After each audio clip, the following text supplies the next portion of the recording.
just a thought. It's my opinion. It's just a thought. It's just a thought. Get out your feelings. It's just a thought. It's just a thought. It's my opinion.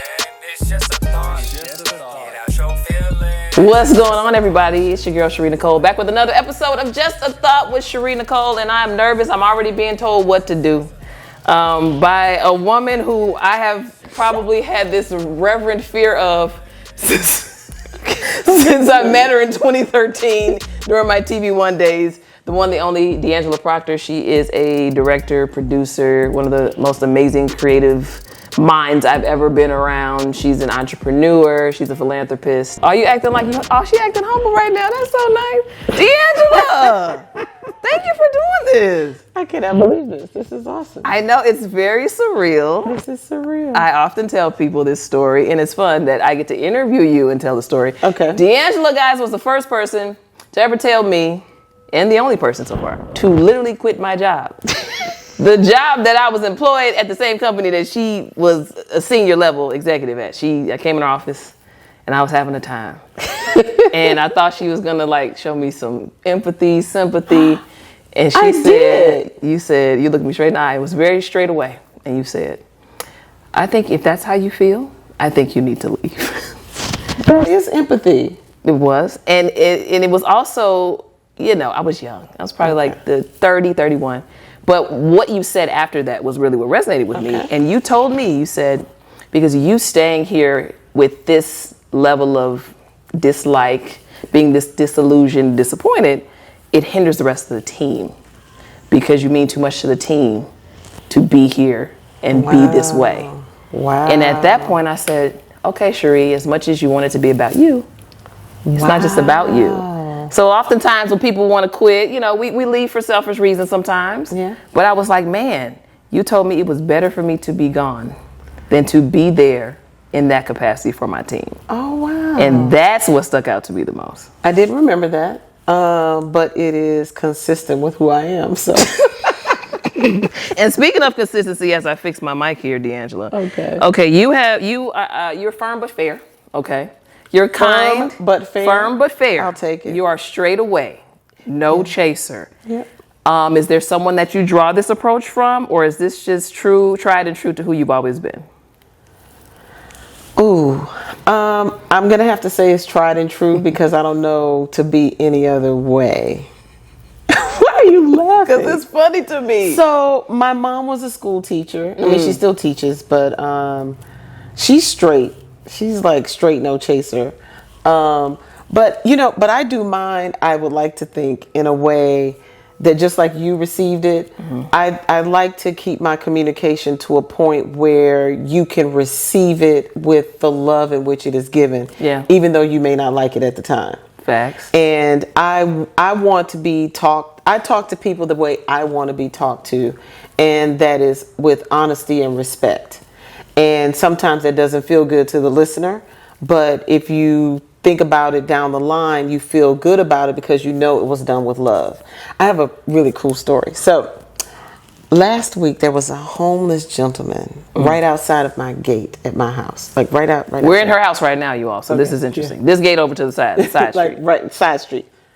He had put a pole through my tree and through the fence so that the pole can hold up his housing. He had a bed, like a little mattress. He had like his bags of food and all that.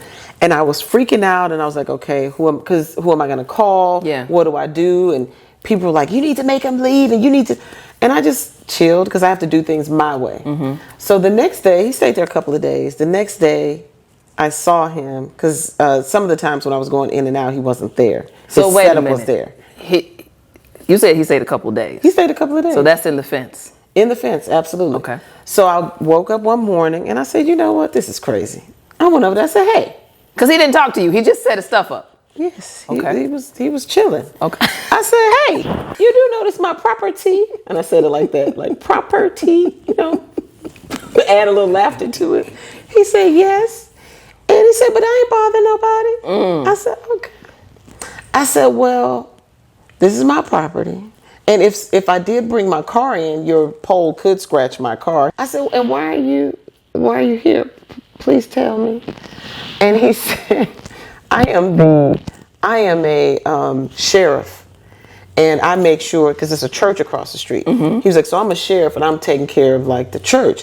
I was like, I don't think they need you. Or, I don't think they want you here. I said, I don't see anything around that, requires your sheriff and your sheriff attention. He said, exactly. Because he's there. Because he's there. Nothing's happening over here because he's there. He's the sheriff. Did he have a uniform on? That'd be no. I said, okay. And then he said, what's your name? I said, D. And he says, all right, D, my name is Eric. You okay? Because I'm going to be gone tonight. He said, I only go from places like couple of days. It's been 2 days. I'll be gone tonight. So you ain't got to worry about me. I said, okay, cool. But see, that's wow. I couldn't do it any of the ways that people suggested. Like, I'm not going to call 311 or whatever the social services are. I'm not going to do that. I'm not going to, put water on him. I'm not going to do any of that stuff. I'm going to talk to him. Like, if I were in that position, how would I want to be talked to and how would I want to be treated? And he's a human being. Yeah.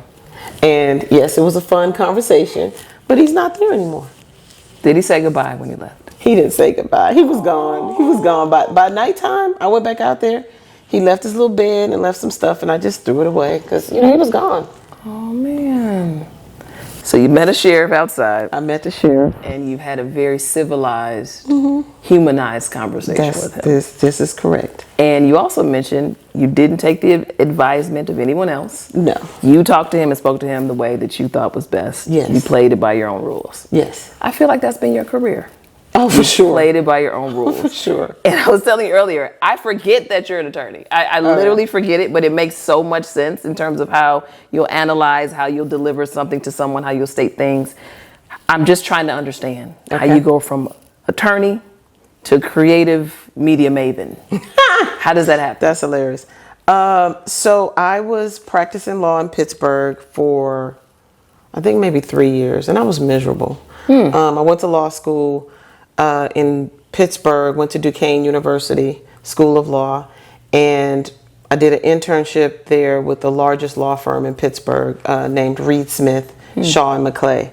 And I was there and I just didn't see anyone who I wanted to be. Right? That's important. So there were women partners there, but there wasn't anybody there that I was like, okay, if I stay here, get on a partnership track, this is what I'm going to do. So I started just looking for different outlets, and I had found a recording artist in Pittsburgh and had invested in her, got her a demo done, did a photo shoot. Her name was Sharí Nycole. And so I was shopping her tape around when I was still practicing law. So I still had an affinity for creativity, and that was my outlet. And so that didn't happen, obviously. And so where's Sharí Nycole at? I know, I don't know. But what's crazy is the guy that did her hair and her makeover, his name is Mo, and he does hair in Atlanta now. You ever Attitudes by Mo? And he does a lot of set work now. He's amazing. Wow. So I was a little disenchanted with law. So then I moved to Atlanta when I had the opportunity, thinking I would get an entertainment law job. But at the time, LaFace was there, So Def was there, but there were only 2 firms maybe that were doing it. And I couldn't get a job, and so I started interning at LaFace Records. I did that probably for about 2 whole weeks because I was grown. I was grown. Yeah. So wait a minute. Yes. You're an attorney. I was an attorney. You've been practicing law for several years. Had been practicing law for several years. Then you go into internship at in the marketing department at. I'm not grasping. In the marketing department at LaFace Records. Great young lady that I worked for, but she might have been 23 or something. Here I am, rolling up in the S500 as an intern. It was crazy. Oh my God. So one of the guys that I worked with to get Sharí Nycole's demo said, you need to meet this girl. She has a concert booking agency, and it was called the Solstice Group. So I would go to her concert booking agency, and then I was like, oh my gosh, this is so dope. She had a loft, and she was booking 112 and Jagged Edge, and I was like, this is dope, a black woman. And so she called me a couple of months later. She was like, I got it. We're starting a film company. I was like, okay. let's go. So then she and our other partner came over, and we started a film production company to service the music video industry in Atlanta. Wow. Because when you did music videos in Atlanta, they would fly in producers, production companies, and the directors. So we signed we had maybe 5 directors at the height of the company, and we just did music videos for we did Nas, American Cream Team, Calvin Richardson. Wow. We did an Outkast video. We did a Beautiful Skin Goodie Mob party. Like, we were just doing it, and that's how I got into this business. What creative muscle were you really stretching at that time that you can look back now and say, man, I'm so glad I did that at that particular time? I think it was taking the background of law, and because I was being trained at the time within the company was called Strange Fruit Films. So within Strange Fruit, I was being trained to be an executive producer. Okay. So I was using my background as a labor and employment defense attorney with the structure and the analytics of being a lawyer into being an executive producer. Right? Wow. So it was feeding my creative soul, but also using my organizational side too, and it was a good mesh. You've mastered the pivot so well, in my opinion. And we'll talk more about that. But I'm thinking as you're talking, there's so many times when you could have said, or somebody else could have said to you, girl, you a lawyer. What are you doing over here doing music videos? What are you doing over here at LaFace Records? How did you bypass hearing doubts from other people regarding the transition you were making, and also maybe some doubts that you had internally about making this shift? Because, I mean, you talk about it very casually, but that's a big jump for anybody. It's easy. I did not keep up my continuing legal education. So at some point, it was impossible to go back. If I wanted to practice law today, I would probably have to take a bar exam. Are you serious? And I've passed 2 bar exams. I was licensed in Georgia and Pennsylvania. It's been so long, I would probably have to take another bar exam. So would you say you quit? I quit full throttle. Yeah. What was your ideal of quitting before you did that and then after? I don't understand the question. So for me, because I'm an athlete, it's very difficult for me to quit something. I got an answer for that. You don't even have to finish it. I will quit in a heartbeat. I will quit what does not service me in a heartbeat. No guilt, nothing behind it. It's like, bye. I've stayed in things too long before. I mean, we all have. Yeah, I mean, for sure. Relationships, jobs, all sorts of things. But at some point, you have to be able to walk away from things that don't service you. I'm just now learning how to quit in a heartbeat. I don't know. Because when you're young, D'Angelo, you have that fear. Like, I came into the industry in my mid-20s. I didn't start until I was 28. Yeah, it's this, I have to do, because if I don't, I'll never get to do ever again. It's that fear of one wrong misstep or one saying peace out to a job that's difficult or that doesn't serve you, that they're going to tell this person, they're going to tell that person. It's just like a fear, at least that I had very early on. So I'm just very enamored by the fact that you were like, no, this isn't what I want to do. I don't want to give you that impression. So let me unpack that just a little bit. I am in I won't say constant state of fear, but fear often resides in me. But I also recognize that fear is false evidence appearing real. It's not real, right? The stuff that's bolstering fear is just not real. And some days are better than others. So, I can share this with you that, I've been doing some work for myself as I'm transitioning from being a producer to now directing, which is a huge leap of vulnerability. Yeah. And we can I'll circle back to that later. But for now, fear has cost me more opportunities than I've actually had in life. The opportunities that I've actually been able to take advantage of. Like, there have been jobs, there have been situations, there have been, promotion opportunities to go here and there. And I've literally talked myself out of them because of fear. So fear doesn't ever go away. It just looks different on different people. And the after effects just different. Is there one opportunity that sticks out to you that you were like, man, if I wasn't fearful right here, I would have had the best time? These are some huge people, so I can't even say who. I can tell you that, it's been to run, I can say at least 3 different opportunities to be at the top of very talented people's companies, where I've literally been like, what they need me for? Wow. Right? Or if everything goes right, I won't get the credit. If everything goes wrong, I'll get the blame. Or it's not enough money, it's not the right title, or it's not the right time, or I've been unpacking all of this stuff lately, and it's pretty significant and scary, the opportunities that I've let pass me by virtue of, because of fear. But the good thing is that when you are a child of God, right, all these things, just keep coming back, and you can't be mad at them, because something else is going to manifest. With that in mind, how do you gauge an opportunity that's worth you pursuing now that you're in this space? Peace. Peace is my gauge and my guide. If I have peace there are a couple of things. First of all, I know my worth, so you're not going to pay me under market value.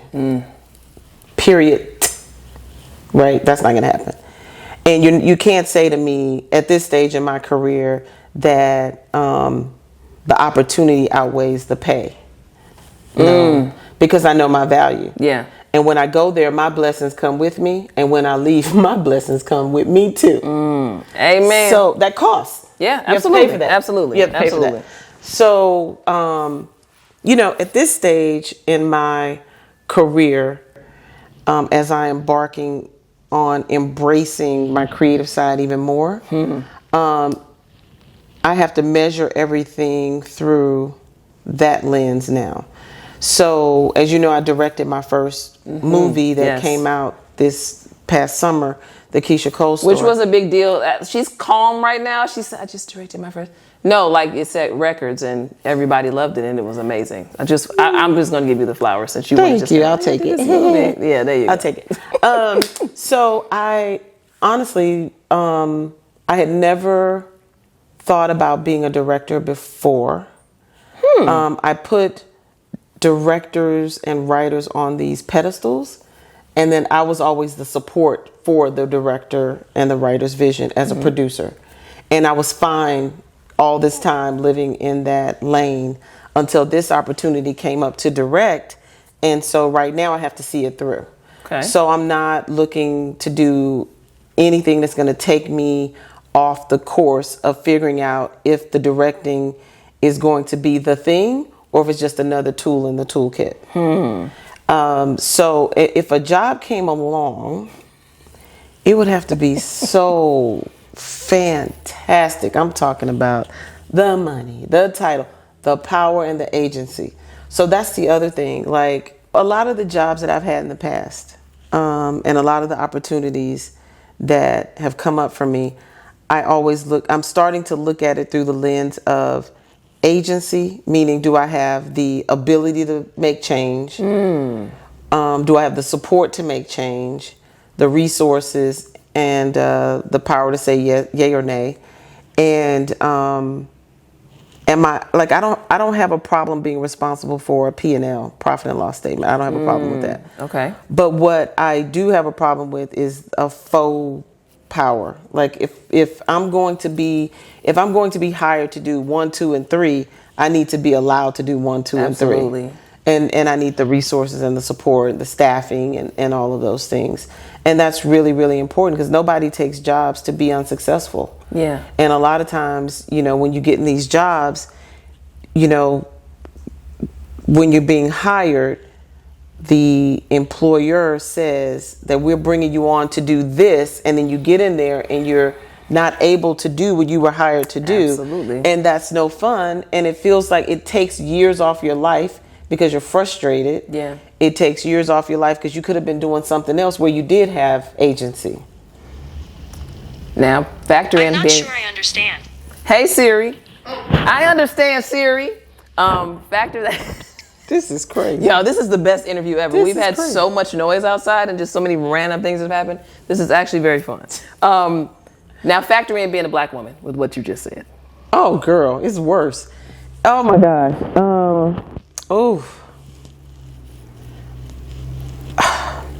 That's how I feel every day. Like the sighing, that's how It's I feel in like- my spirit every day. Because we are so smart and quick and nimble and empathetic that we really don't get a fair shot sometimes. It's hard being a black woman in any job, but specifically in media. Oftentimes we're always put in these positions where we're like, okay, whoa, that didn't feel good. And work is an environment where you're not supposed to feel, and we feel a lot. Right. We want to be the protectors and the guardians and still get the work done, but that's not necessarily valued. So now take the feeling aspect and add creative to it. Because for me, It's one and the same. you know, I'm very passionate. Is And is creativity and emotion one and the same for you? For me, yes. I'm working on that. Okay. But for me, yes. I think it has its advantages, but it also has places where it doesn't belong. So I'm learning that.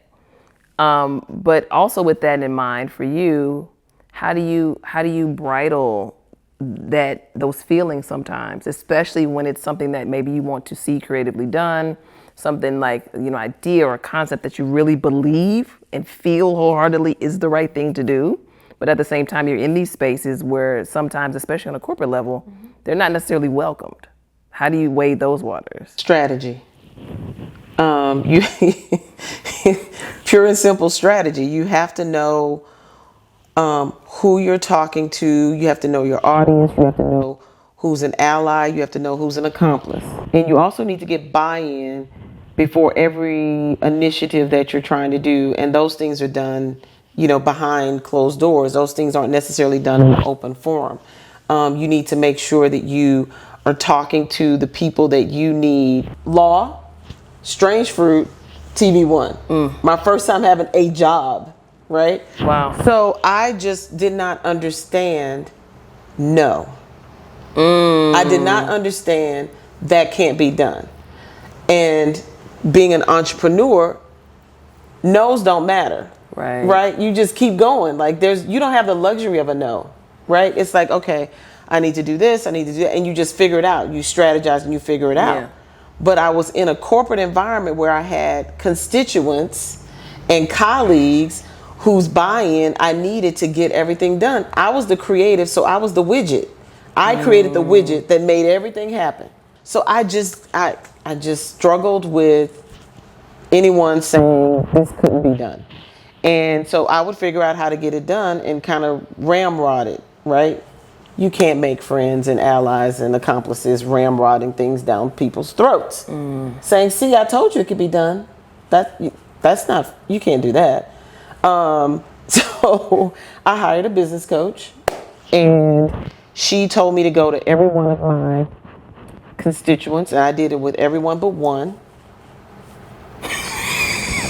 Because Why do I feel like I know who that is? I couldn't stand said person, and there was no way I was going to apologize to this person. So I went to everyone and said, hey, you guys know I've not done this before, right? You know, I've been here X number of months. I've been hitting a wall, and I want to hit a reset button with you. I realized that the only way that we're all successful is if content and creative is successful. So how can I better service you so you can be successful, and then I will tell them what I need from them in turn. So I hit a reset button for everyone, whether I had an issue with you or not. I hit a reset button, and it worked. And whenever we hit a speed bump, I would go and knock on the door, in their office, close the door, step in and say, hey, like, how you feeling about this? I felt like this, or I believe this, or I believe that, or this is the way I see things. Are we on the same page? Yes, cool, bye. You have to be a manager of your relationships. And so that's how I was able to get through that environment. But you passion has its place. Yeah. But you have to be able to package it in a way, like a finance person isn't going to understand your passion, or a salesperson may not understand your passion. But guess what the finance person understands? Numbers. Money and numbers. So you have to make your plea to him in a different way than you would plead to PR or marketing or affiliate sales or ad sales or whomever, the constituent is. You have to know who the buyer is, but you're the vision. You have to know who's buying your vision, and you have to package it in a way that they can receive it. Okay, so one word that stuck out to me during that story. First of all, thank you for sharing that, because that's really dope. Humility. It takes you to really have to sit with yourself and be self-aware enough to say, how I'm dealing with people isn't working. And you have to invest in yourself. They didn't pay for business coaching for me. I asked. And they didn't pay for it. I paid for it myself. What drove you to a place where you were in a posture enough to accept the fact that it wasn't working? Because I wanted to win and I wasn't winning. And I did everything I knew to do in my power, and it was still like, oh. So you can't create something and it's not marketed properly. Create something and there's no press. Create something and there's no support on the affiliate side. I'm just speaking in terms of television, because that's where we know each other from. But by the same token, the same goes for when I'm trying to sell content to a network, or even on the set of Sharí Nycole. So what I did was, when I was the CEO of a social impact production company, I created like a virtue system that I used to talk to my team about, and it's the 4 H's. It's honor, humility, heart, and hunger. So you hire people based on those virtues. You keep people based on those virtues. You reward people based on those virtues, and you force people to, not force, that's a strong word. You encourage people to bring those things to the table when they're working. So you can have somebody that's honest, but if they don't have hunger, that means they're lazy. Yeah. Right? Or you can have somebody that has humility, but if they don't have heart, they're mistreating people on a day-to-day basis. So you have to have all 4, not a combination. You need to have all 4. And those are the things that I, try to instill in everywhere I go, even on sets. Even on our first call for the Sharí Nycole movie, where we had our key hires on the Zoom, I exposed them to the 4H system. Service has really been part of a lot of our conversation today. I'm so comfortable in this chair. I'm like leaning all the way back. Jesus. And even you mentioned the word instill. For you, because I've always considered you a mentor. For you, what qualifies someone as a good mentor, but also what qualifies someone as a good mentee? Good question. I think for the mentor piece, it depends on what your needs are, and what your relationship is to the person. I think that it should be reciprocal, first off. It can't be just, one-way street, because mentees should actually be mentors for the mentors and vice versa. Yeah. I think it's just a symbiotic relationship. It shouldn't be a one-way street. But I think that the mentor should always have time, and honesty. Everything I think you need honesty in. That's what she did with me when I came to her office, because she made time for me, y'all. D'Angela was busy, and I didn't even set appointments. I would just literally come in your office and be like, oh, D'Angela, are you in here? And sit in the chair. And I knew, I was sitting there like, she busy. She actually don't have time to talk to me. But you would stop, and you would talk to me, and you were brutally honest, but in the calmest of ways. Okay. Yes. You don't think you're brutally honest? You wouldn't brutal? That sounds crazy. No, it's not. It's not. It's just very straight away. don't leave any room for anybody to question what you're telling them or what your intentions are in telling them what you're telling them. But you were miserable. I mean, not the whole time. It was just no, not the whole that time. last year and a half. I was in a nightmare. You were miserable. I was in a nightmare. Well, and here's the thing. Sometimes you need to, your gifts will make room for you. Mm-hmm. You were gifted, right? And your gifts were bubbling, but the pot was too small. And actually the pot didn't belong to you. That is true. It did not belong to me. It was somebody else's pot. It was somebody else's work. Who don't want nobody else's gifts in their pot? So it's time to go. And the other thing I realized too is for me, I was also just coming into myself as a woman too. So I started News One Now at TV One. I was in my late, 27-ish. Okay. By the time I hit 30, 31, it got weird. You start feeling yourself. I'm like, okay then. But I didn't factor that into even how I was processing things, how I was feeling. I look back on that time and I definitely think that there are some conversations I would have had, or I should say I should have had, that I did not. Okay, you can do it now. And I can own that. I don't need to have them now. Okay, all right. Why are you trying to push me into doing something? It's because sometimes you need to clear out, sometimes you need to sweep out the closet sometimes. I think. But if you're good, I think I swept it. Okay, well, good. But I would say you were the one that said there's some things you could have and should have. So I'm just telling you. Just from like you can always do. That's it now. that passion part of me that my EQ was not what it is now. Okay. And so I think when your emotional intelligence is just not where it needs to be, you ingest certain things in ways that are a bit immature. You're unwilling to kind of hear the other side, and even you would tell me things sometimes. I'm like, I don't want to hear that. But it was what I would need to hear. I think for me, I was more victim in a lot of ways. And he would say, well, no, you need to look at it this way too. You need to consider the other person and where they may be coming from. So that's why I say that. Yeah. But in terms of just like holding anything, no. Okay. And I have to say, like, I grew a lot, probably the most I've ever grown in the industry so far in those 3.5, 4 years. Nobody can take. It was a good time. It was a good time, and I have more. We were everywhere. I have more great memories than not. I mean, honestly, that was the first opportunity I had to do red carpet. That was my first NAACP Image Awards experience, my first Essence experience, we went to the Republican and Democratic National Convention. I mean, we literally press junkets. Time. We were everywhere. So I'm not sitting in this seat if I didn't have that experience. I'm not sitting in this seat if Roland Martin and me didn't go to the riots over in Baltimore, just getting tear gassed. I mean, I have way more great memories than not. It's always great, again, to go back and say, I had somebody sitting in the office, you were sitting in the office, and you would take the time to listen to my little complaints, to listen to my good stories too, and regardless, you were like an equilibrium for me. And I think a lot of young people in this industry don't have that. That's what good leadership should be, right? You shouldn't have a closed door. You shouldn't, I don't know that an open revolving door is necessarily the right thing either. There's balance. Yeah. I don't think anything is ever black and white, yes and. I mean, I think that things are yes and, they're not yes or no or black and white. Like, this industry that we're in is very dynamic, and it calls for dynamic leadership.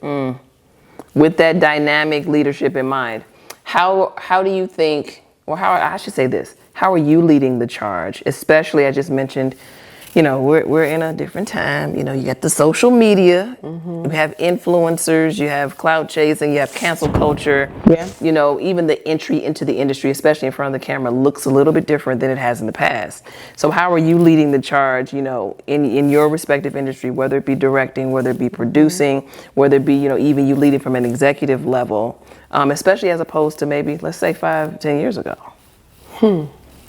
Well, I think now I am definitely more comfortable in my own skin, believe it or not. You probably thought I was comfortable in my skin. I did. You was like look, let me tell y'all something about D'Angela. I thought D'Angela was the most assured human being, one of the most assured human beings that have been around. So her talking about this was her TV One, your first job, I never would have known. Yeah. Like, it's some people you meet and you've always given that assuredness. And I don't know if that's something that you... Well, that's good. I think you maybe subconsciously do that, but for me, that's always been my experience of you. Oh, okay. I'll take it. But I think there's something about when you turn 50, though.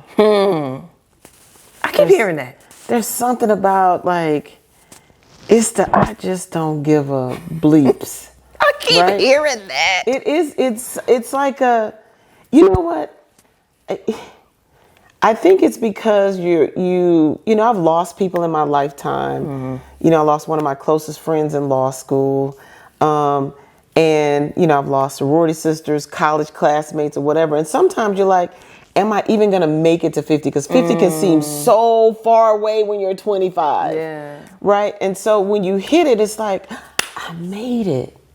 I made it. Okay, this is all right.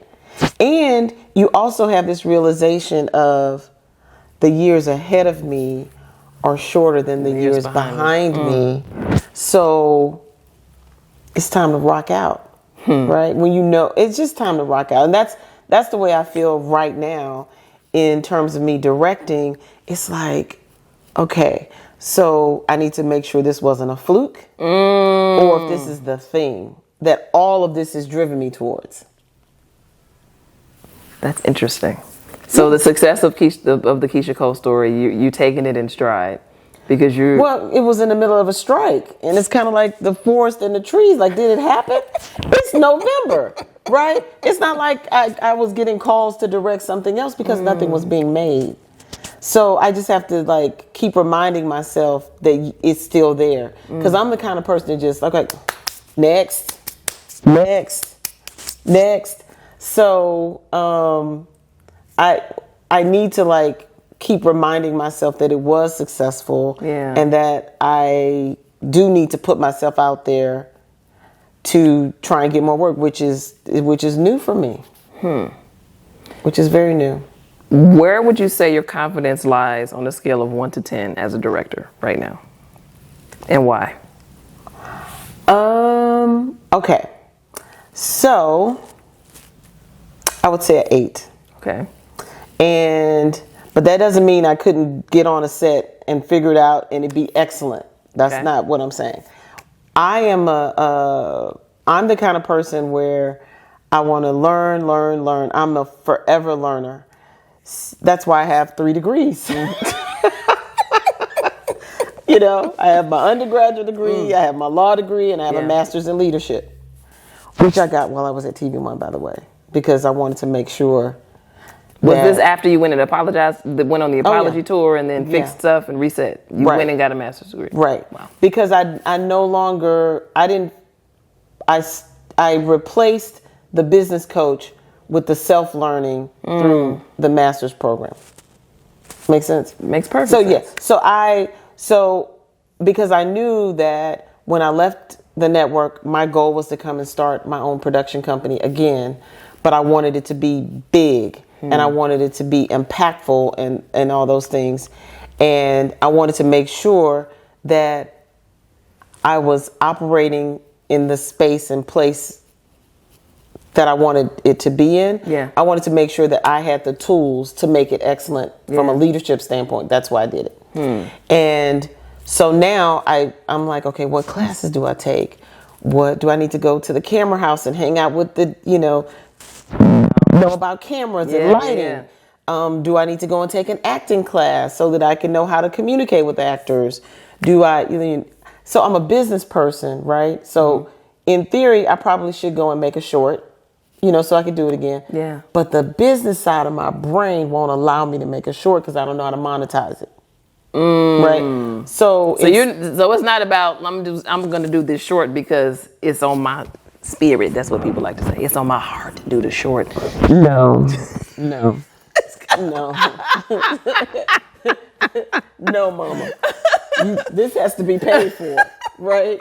This has to be paid for. And, no, I feel like I have a strong enough career and relationships in this business where somebody can pay me while I'm still learning. So what does investing look like for you with that in mind?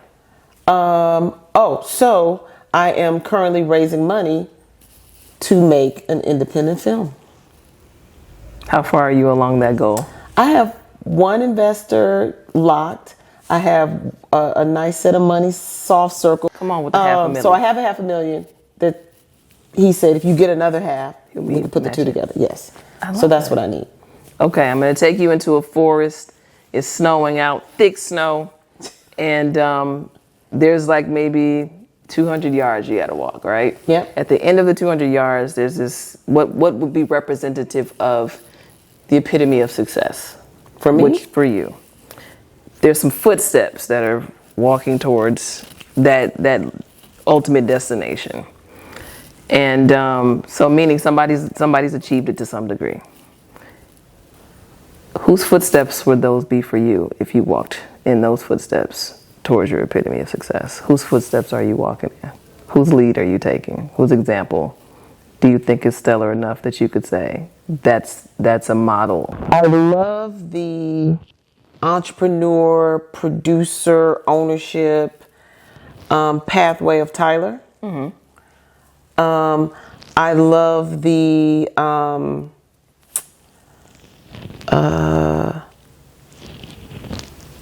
prestige of Ava and Charles.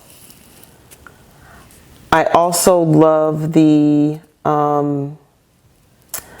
just good old-fashioned entertainment of Will Packer. Mm-hmm. So how has motherhood, you would say, shaped you as a creative, as a businesswoman, and as a person? Like, I'm interested to know, because you and Nick y'all are thick as thieves. I just like to see you all go back and forth. It's the cutest thing. But how does he anchor the work that you do? I think that he's one of my biggest fans. So I think that helps. And it grounded me in a way that it actually helped me with a lot of life decisions too. So I was an entrepreneur for the first 14 years of his life. When it was time for him to go to high school, I was like, I'm gonna have to pay for college soon. High school is expensive, especially out here in California. Yeah. I can't continue to be a reckless entrepreneur like I've been. Not reckless. That's what you said to yourself? I sure did. Fear. Fear. False evidence appearing real. But I honestly was like, I need stability for him. And that's why we moved to DC and I took that job. Wow. I put it on him. I put it on stability for him. I said, I don't want my child to go to high school in California. I want him to go to high school in DC where he can see everyday black people doing well. And they didn't have to be extraordinary to have a house. So here in California, he went to a school with a lot of celebrities, kids, and a lot of people had to be, the cost of living is very high out here. Yes. So you damn near have to be extraordinary to live just well. Yeah, for sure. So I wanted him to see that, you can work for the federal government, you can work at the post office, you can, be a principal at a high school or whatever and live a good life. And I felt like that's what DC did. And it grounded him in a way that I don't think he would have had here. Wow. Yeah. So it helped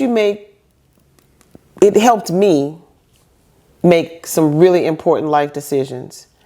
But it also gives you a purpose in a way that nothing else can. What my therapist said, what your problem is?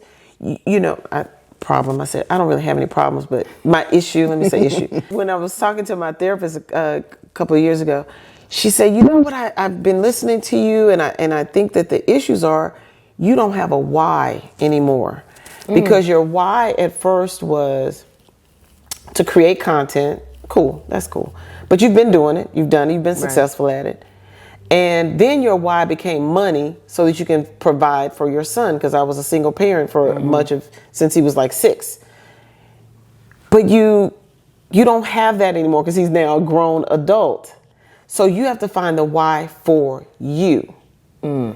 So I think that, motherhood can give you a way to take the focus off yourself and put it on onto your child. But now he's grown and gone. So now I have to recreate what my why is. And so money doesn't necessarily motivate me because my standard of living isn't going to change that much. because I have a house, I have 2 cars, I'm blessed. My standard of living isn't going to change that much. I'm not, some people like red bottoms and purses and all this stuff. I like my house. I'll take your house too. Right? I just like my house. I've created a sanctuary here. So what we worked on at that time is like, so it's not necessarily the money. It's not necessarily making sure your child is this and that, whatever. Yeah. It is what feeds you. And what I am growing towards is a recognition that I am talent. Right? And that's all the motivation I need. I'm a producer, which doesn't mean you're not talent. It does, as a producer, it doesn't mean that you're just here to facilitate other talent, writers and directors and actors. Producing is a talent if you're good at it. And you're passionate about it. So now I'm a director. So now you're really talent. Yeah. Right? Yeah. So, and I've always, shied away from being talent for whatever reason. I'm sure some childhood stuff that I don't even know about. I can't even remember. I've filed in the file cabinet of my imagination so far. I can't even grasp it anymore. But now I'm starting to recognize and embrace that I'm talent. I love how you said that, because I think sometimes it's this industry, especially in the corporate space, they'll put you in a little box and they'll designate you as this, and sometimes we'll be accepting of those things, but they walk around resentful when we know that we have more.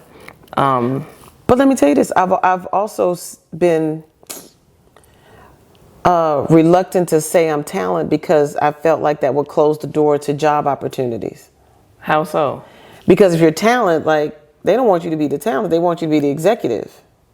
But you can be both. Hello? I want to talk about the service component to you, the philanthropic side, because you have a lot you do, whether it's, feeding the homeless, whether it's COVID relief. You were very active at that time. It's just a lot of different things that you're doing. And so I want to make sure that as we continue to talk about service and mentorship, that I give you an opportunity to talk about the value that, being of service in those capacities has really brought to your life as well. I don't remember who said this, but it is so true. Service is the rent that we pay to live here. It's there's no gray area in service for me. It is a part of my being. It's a part of everything that I do, whether it's allowing a 26-year-old girl to come sit in my office when I'm busy. That's service. All the time. That is service, right? Yeah. And I think that, I am receiving It's a presidential achievement award. Yes. Not saying it like that, like you. I couldn't remember. This is because you're so accomplished. No, You're like, no. oh, wait a minute, I am. No. And then I'm getting a Nobel Peace Prize next week. Yeah, I forgot. But you know why I don't know the names of it? Because I don't do it for the accolades. But it's an incredible achievement, though. It is. It's kind of cool, right? It's dope. It's cool. So I'm getting an award from President Biden for lifetime achievement in service. So, but most of it comes from the work that I did when I was the CEO of a social impact production company, where we fed homeless people vegan meals, provided them with masks and hand sanitizer, COVID testing, all the things during COVID. It was remarkable, and it really kept me grounded during the first year of COVID, because we were there every Friday, every other Friday, providing these meals and services for our unhoused neighbors. Come on, service. Yeah. Well, she's also serving us with some bourbon. Oh. Bourbon. I wish I had a bottle of bourbon for you. Yes, and I could have set it right here somewhere behind you so that everybody could see. The branded integration is a thing these days. I don't get it. I don't get I don't get my bottle of Undaunted 1881. Come on now. Until Thursday in Atlanta.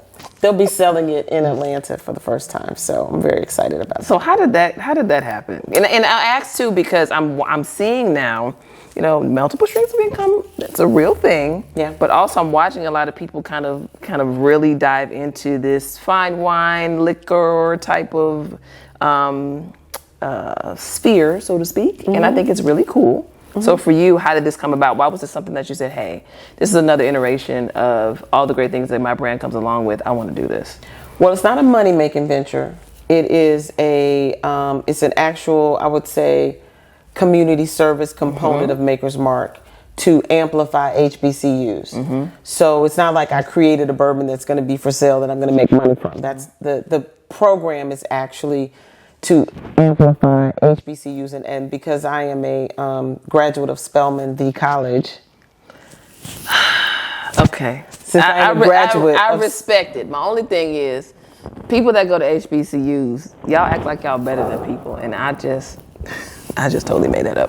But I went to the Howard, the real HU, the Spelman, it's just a little thing y'all do. When you talk about your stuff, it's just a little thing y'all do. But you're an athlete. I am an athlete. You know when they do the announcements on the thing, they say, the University of Oklahoma. Yes, You correct. know, y'all do that all the time. So stop it. We can pop our stuff too. Yes, you can. Shout out to all the HBCUs out there. I'm just teasing. Yes, we can pop it too. So, and one of the things when they asked me to come on board, when they asked me to represent Spelman for this, which is not an officially sanctioned thing, I should say that. But when they asked me to come on board, I was like, well, what are you guys doing for HBCUs? Is this just a marketing campaign? Is it a ploy? Like, what are we doing? Like, cause this, so they explained to me the $1 billion spirits industry and how there are really good jobs in the spirits industry. And I think they employ some 200,000 people in the United States, the spirits industry, that is. And so part of the reason why I joined this Maker's Mark premium HBCU program is because they committed to letting HBCU students know how big the business is, and they actually been doing symposiums, they've been doing recruiting and letting people know what types of jobs are available in the spirit space. Again, it's service-based. Chala, what's up? Everybody meet Chala. Can you see Chala? Hi. Hi. I said if you came onto the interview that we would welcome you with open arms. It's okay. Nicholas, get Chala. Chala! We're almost done, buddy. Go to Nicholas. There we go. So as I'm rounding this thing on out, I will ask you this. Piece of advice you give to yourself, that D'Angela Proctor that was just transitioning out of law, saying, peace out, I quit. I don't want to do this. Hindsight 2020, as you sit where you are now, what would you tell her? Or what is something that you wish somebody would have told you, you know how that goes, at that point in your life?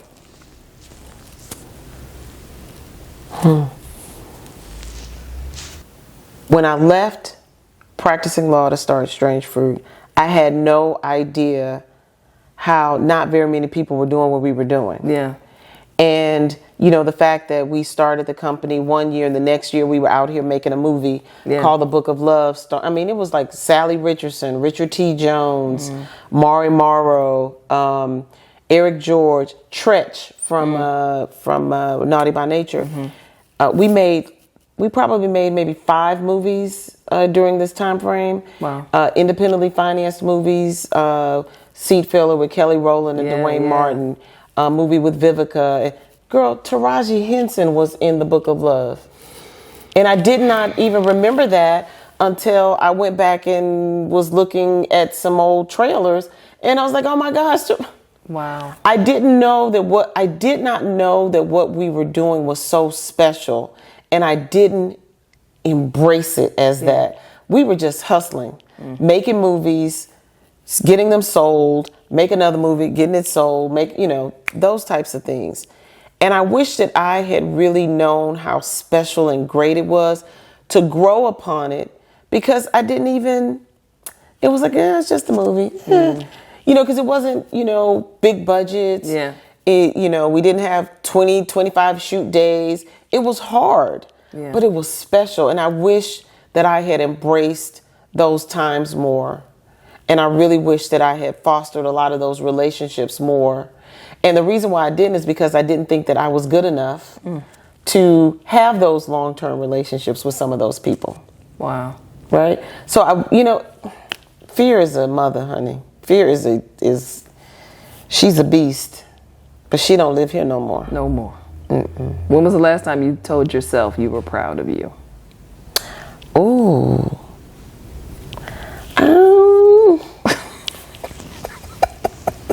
I'm proud of me. Today. I love it. I mean, I don't know. I guess that's pretty sad, huh?